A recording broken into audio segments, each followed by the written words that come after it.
Hello. Once again, it's been a while since I did one of these, but I'll cut straight to the chase. The shoes under today's metaphorical spotlight are, of course, none other than the 4Freestyle Explore 2s. But Steve, how comes you're doing one of your epoxy reviews now when the shoes have already been out for bloody ages? Valid point, very, very valid point. These shoes have literally just been sat in that wardrobe for at least like half a year. Reason being is just simply I've had no desire whatsoever to stray away from anything other than my Puma Glide Lights, which have served me very well and can do the business. But fast forward to now, and a lot of people are calling the 4Freestyle Explore 2s the best freestyle shoe on the market, which is a big sweeping statement. And so inevitably I just had to have my say on them, looking at them at times excruciating detail. How much of an improvement are they on the first model, the Explore 1s? But also, regardless of whether you think this is the perfect shoe for freestyle or not, where do we go from here? What's kind of needed to take things to the next kind of level in a freestyle shoe? So let's get into it. I'm gonna start off with the design aspects. Lightest freestyle shoe on the market. Sweeping statement, I know, but it just is. Not really that much difference between the first ones, but when they came out, they were like the lightest freestyle shoe ever, and the trend continues with this one as well. It is super lightweight. The only other thing that comes to my mind that can give it a run for its money is the Keto 6, but they're about as secure as Beyonce and Jay-Z's relationship. So the 4Freestyle, obviously structurally are a lot better. So I have with me here the first model of the 4Freestyle shoes, and I have to say that with the 2s, there's a lot more attention to detail, and overall the design is a lot more aesthetically pleasing in my opinion. Obviously, one of the most noticeable differences is the soles of the shoe. So the 2 has got an identical sole to that of the ever popular Puma Archive Light. Having not even used these shoes yet, I already anticipate that grip wise they will be a lot better. The sole is still nice and flexible as well. And that was my wrist. Oh my god, that hurt. What the heck was that? What was that? So yeah, that's a combination of EVA and rubber. EVA is a good shock absorber material, so things like punch pads. And then the rubber is really grippy and gives you extra traction to the floor. And those are obviously the more grippy 3 chunks there, which are on the parts of the foot where typically a human would have in contact with the ground the most. That probably goes out of the window where freestyle's concerned though. These with the zigzag herringbone pattern were actually rather slippy indoors unfortunately, and I thought that was something that really let the Explore ones down. There's lots of small additional adjustments as well to this one which make it really nice over the first one. Even just little things like having the 4Freestyle logo instead of the text on the shoe tongue. I'm a big fan of that. I think that looks a lot more stylish. This one has a little bit more padding in the sort of heel counter, but it's still very minimal, and it's not like a thick kind of rigid futsal shoe or some of the other Puma models. It's not like that at all. It's really soft and cushiony. So the upper of this shoe has changed quite a bit in the way in which it kind of holds up the rest of the materials of the shoe together. This one has a lot more kind of, I feel like it has a lot more degree of movement about it. So the first model was kind of held up by like just these three kind of stripes, these 3 bands within the shoe. You could kind of feel them, like they were all quite thick.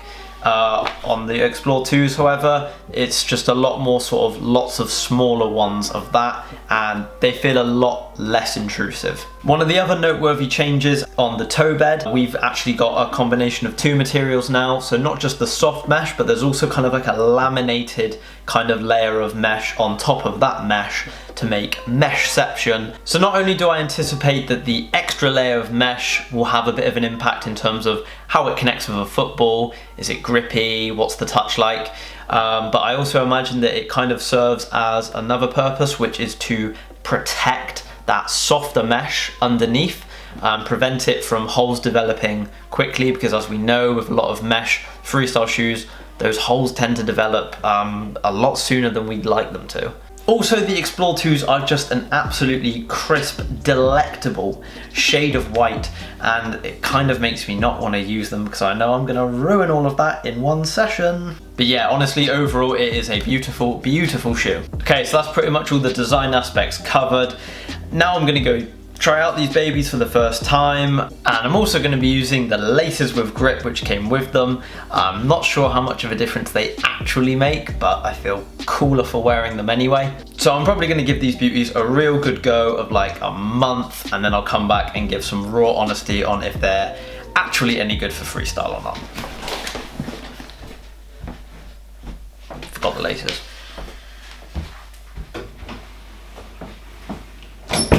Many months later. Hi. Yes, my room is still messy. Deal with it. So these are what they currently look like after Nah, I'm only joking. I wish they looked like that. These are what they currently look like. So yeah, I said I was gonna, use them for like a month, then come back and review them. It's been more like 3 and a bit months. So you might be thinking, oh yeah, Steve must really like them. He wouldn't have gone and bought a second pair otherwise. And that is partly true. I was pleasantly surprised with them. There were a lot of good things about them, which I'll explain in detail. But, they're not perfect either. And I'll also explain why they're not perfect. So, right. Performance reviews then, let's get into it. So the first part I want to talk about is comfort and how it feels on the foot. Gotta say, across the board, it is mostly nothing but praise for the Explore 2. There's absolutely nothing remotely intrusive about it on the foot. And I know that sometimes with like the futsal shoes, you might get little bits of like the structure and the rigidity of the shoe that kind of digs into your foot a little bit. It's absolutely none of that whatsoever. Very, very comfortable shoe in that sense. If I was to critique anything about the fit of the shoe on the foot, the Explore 2s were going to be slightly wider around the ankle than the Explore 1s, and I definitely found this to be true as well. But for me personally, and if other people have narrow ankles, unfortunately there is a tiny bit of space like still around this part. Even though the length is perfect, there's this bit here, and when you haven't got a perfect fitting shoe across all dimensions, that can have some consequences. But I would say for the vast majority, it's hard to critique this shoe in terms of its comfort and everything.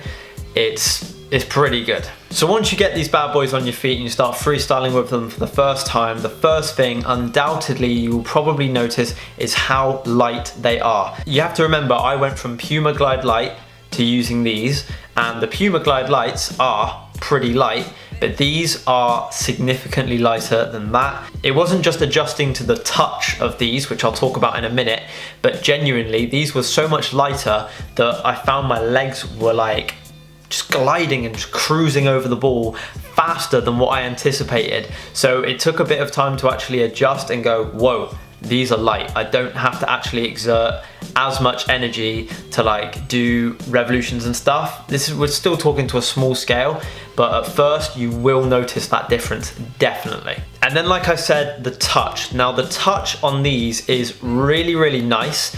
The kind of the plasticky kind of laminated, if you want to call it that, area over the toe bed. It doesn't completely take up the entirety of the toe bed, just this little sort of strip along the front where your actual toe ends are.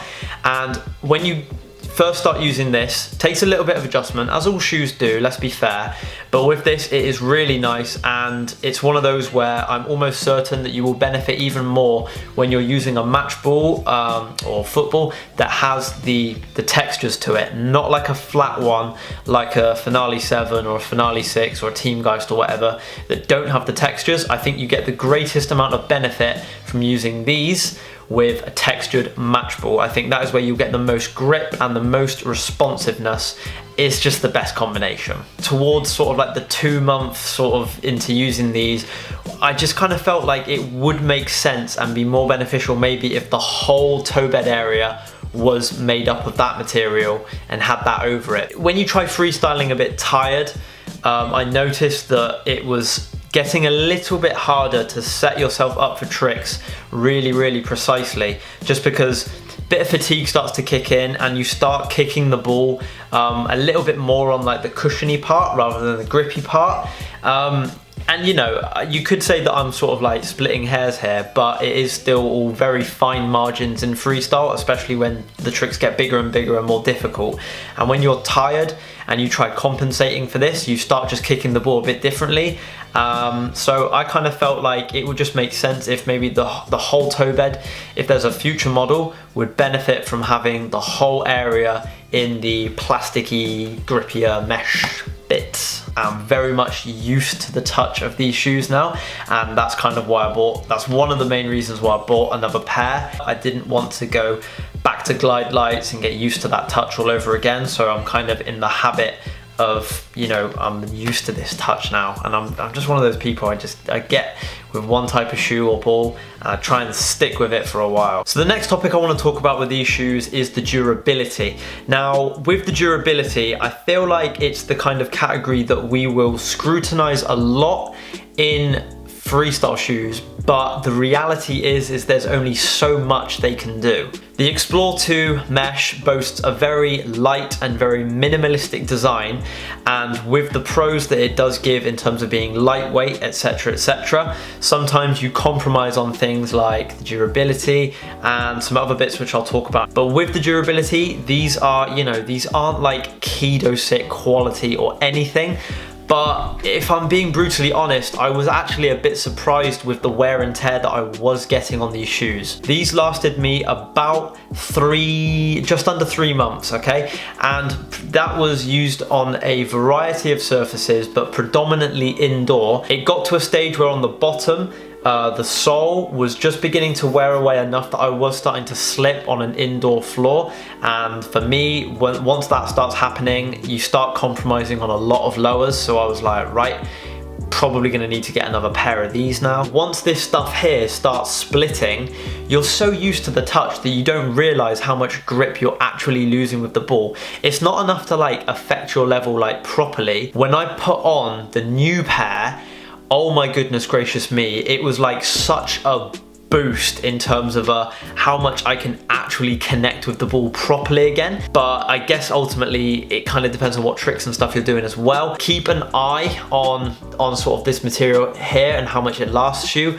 As you will see with mine, it really did just split on like the big toe on my right foot, which is the part of the foot where I am connecting with the ball most frequently. But again, I'm not trying to compare them to the Kedo 6 or anything, but with these, I genuinely developed some wear and tear in places that, and I'm not even joking, I have never ever experienced wear and tear on a freestyle shoe before. And it's not even like I've changed up my freestyle radically. I'm pretty much doing like, you know, the same tricks and everything. And I'm getting like holes and stuff like here on the inside of this ankle, you know, bits where it's like I've not been connecting with a ball or anything.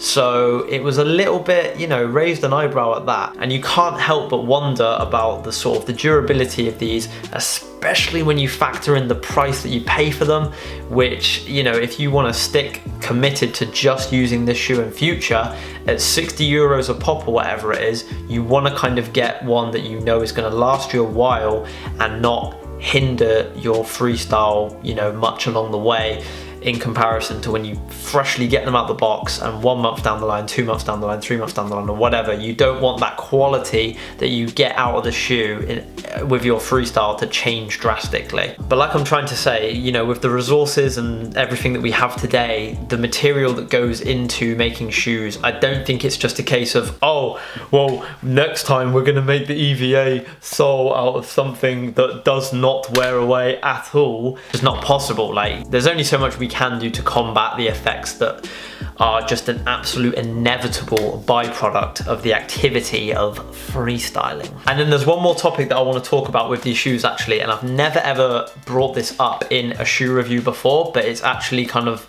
dawned on me in the past sort of 3 months that actually this is like a really important thing. Unfortunately, I think I have to kind of put myself in the category of being one of the older freestylers now.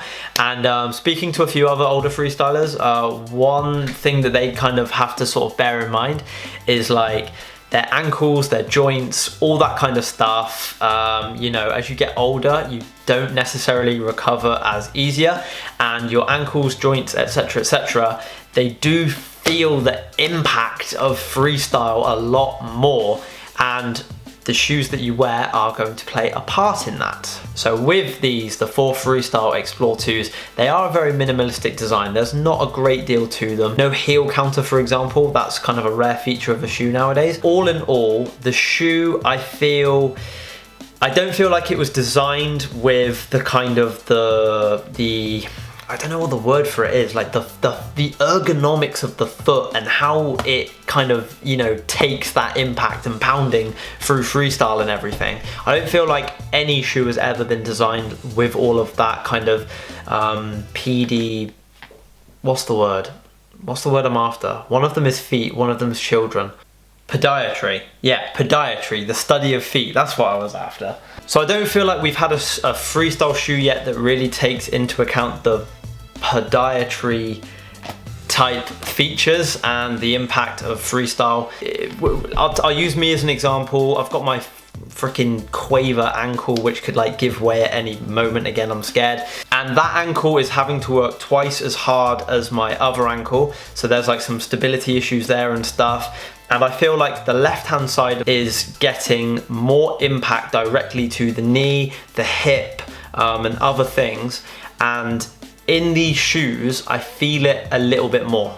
I feel it a little bit more than if I was to say use a futsal, indoor futsal shoe for lowers, or for freestyle in general, I should say, because those kind of shoes, I feel they've been designed with more of that kind of stuff in mind. You know, they're designed for footballers and people who are going to be running around on indoor courts. Now that's impact right there, whereas typically with the design of having a chunky EVA canvas is more kind of aimed at casual wear. I think the science would tell you that.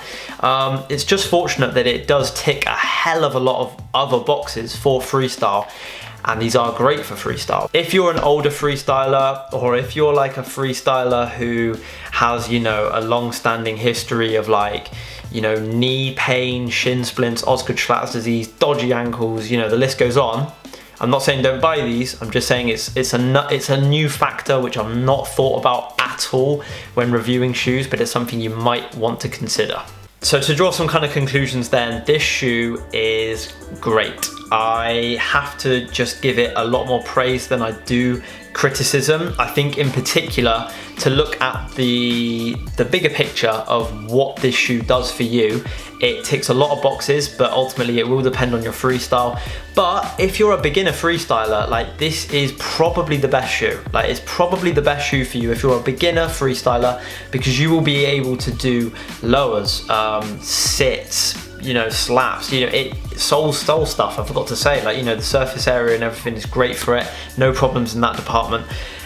So it's a great all-round shoe, and I think more importantly, giving credit where credit's due, I think this shoe really did exceed the first model by a long way in lots of different departments. Yes, it still might leave a little bit to be desired in terms of durability and support, but for now it's definitely without question one of the best freestyle shoes on the market. Its popularity is clear as daylight to see. Having used it now, and you know, I think I'm going to be sticking with it a little bit longer. You know, I don't know if I prefer it to say like the Glide Light touch. I really am a big fan of like the touch of Glide Lights, and you know, maybe I'll even go back to a futsal shoe because of the whole support thing. I don't know, but for now I'm a happy chappy using these. Definitely got to give these shoes the shoes up.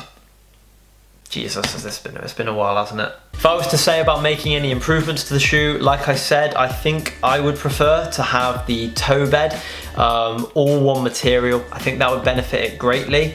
And I know that the laminate thing kind of doesn't last forever, but I think to have it across the whole toe bed, I would like to see that. If only they were just that little bit narrower as well. So yeah, once again, a huge shout out to Tobias for all the hard work that he's doing with 4Freestyle, the product design, everything. It's a case of, you know, getting that feedback from the freestylers and developing it. So hopefully this serves as like a good form of feedback, and you know, let me know your thoughts on the shoes as well. I'd be really keen to know what you think about the whole kind of support thing, the durability of them, the touch, all of that stuff. So yeah, that's us done. Until next time, hope you guys enjoyed this one. Happy days.